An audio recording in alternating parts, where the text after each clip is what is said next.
Holy crap. Brandenburg, Kentucky. It's like an hour 30, but add traffic on top, it's almost 2. Well, this is Dr. Miller, and I'm at the airport. And so I want to take a moment just to discuss the mental game and taking care of yourselves and just being active. A lot of people want to sit here and say, oh, I've done my day of work. And since I've done my day of work, I'm just done. And they want to go home, and they want to sit in front of the television, or they want to watch their news, or they want to scroll on Facebook or whatnot. That really isn't living. And so that's really not health, and it's really not wellness. And that part is exercising the physical body. But what about the mental body? What are you doing to keep your brain engaged? And that's a legitimate, serious question, because how many of us now have friends and family members that have had some form of a neurodegenerative disease? And so what is one of the things that they're saying is do stuff.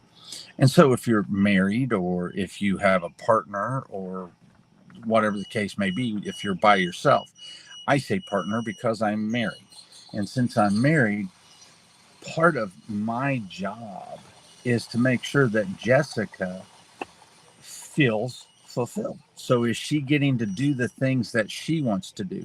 I'm in Madison right now. I'm at the airfield.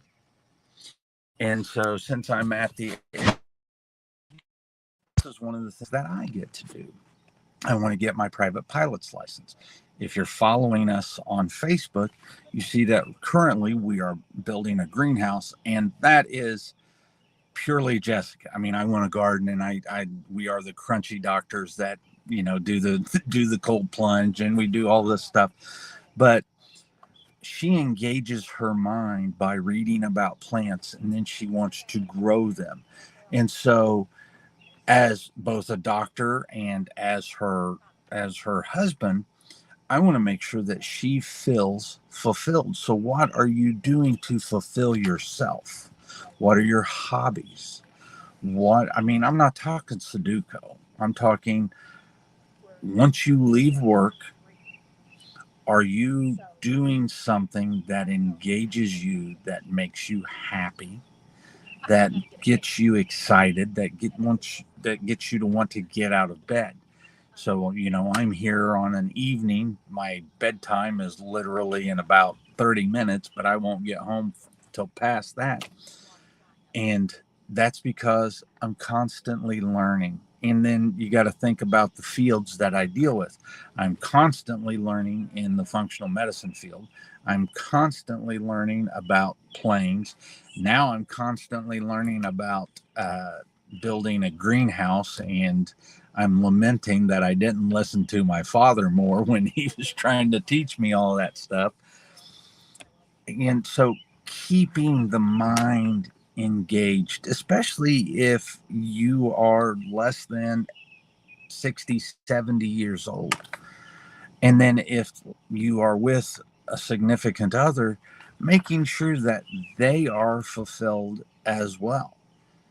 And, today Jessica was out getting mulch and getting potting soil, and she was making sure that the strawberry beds were all lined up. And so it's using both the physical and the mental aspects. And then when I help her fulfill her hopes and aspirations and dreams, then what that does for me is that gives me a sense of accomplishment. And that should give you a sense of accomplishment. If you help someone else also, that is, it's an intangible, but it's something that you get that most people feel good about. And so you have to engage your brain. It's kind of funny. I was reading, when my mother died in 2012, and she was worried about dementia and worried about Alzheimer's, because grandma had died from complications of Alzheimer's. I started doing reading about, okay, how do we prevent this? And of course, oh, you can do the Sudokus and you can do those crossword puzzles and stuff like that. But then there are other things like taking a different way to work. Wake your brain up. Don't drive. I drive 30 minutes to work, and I try to take different routes when I can, because that exercises the brain. But then learn a hobby. So the things that I do. So I'm very proud that I practice what I preach. I take the supplements. I do the tests. I'm always refining what I am doing to myself. But from the mental aspect of it, I'm still learning guitar. I am learning how to fly. I am building on the grounds, learning how to do a roof and learning how to do siding and doing all of these things. And so there's always that aspect of keeping the brain sharp and learning and being engaged. And that's part of being healthy. That's part of being a productive human. That's part of being a service to others. Because even though I'm building the greenhouse, I'm sure family members will start plants. And then Jessica will have plants that she will give to others so they can propagate and do what they want to do. And so, her thing is gardening. She loves plants and she loves animals. And so that allows her to get in there and do those things so that she expands her mind and she learns about more. I was just thinking about, I pretty much read, well, I listen to a book a week. I just finished An American Life about Ben Franklin, and then I also finished his autobiography. So that learning never stops. And then when I get home, I'll sit down with Jessica on the couch and I probably spend 30 to 45 minutes tops in front of a television. And we just kind of wind down with that.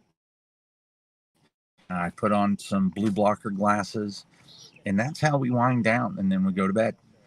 So it's not that I get off of work and I look at sitting down on the couch as a well-deserved reward. No, I get off of work and then I get to go home and I get to build something, or I get to sit down and I practice chords, or I start to read the regulations for the airplane.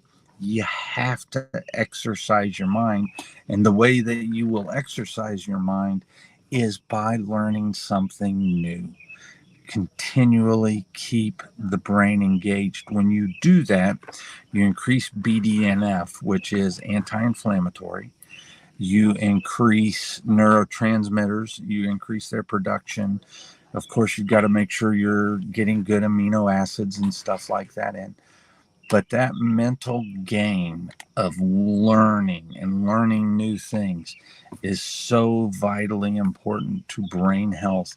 And it's not to be taken lightly. When you just sit down and veg in front of the television or the computer or Facebook, that mindless activity is like being sedentary and it makes it weak. So, unfortunately, I'm without Jessica, so I can't get her add in on this. But it is, as always, with her in mind, that I start to think about doing the things with the greenhouse and stuff like that, because that's what she loves to do, and I get pleasure and joy and happiness out of having her get pleasure and joy and happiness. Have a great evening. We'll see you next week.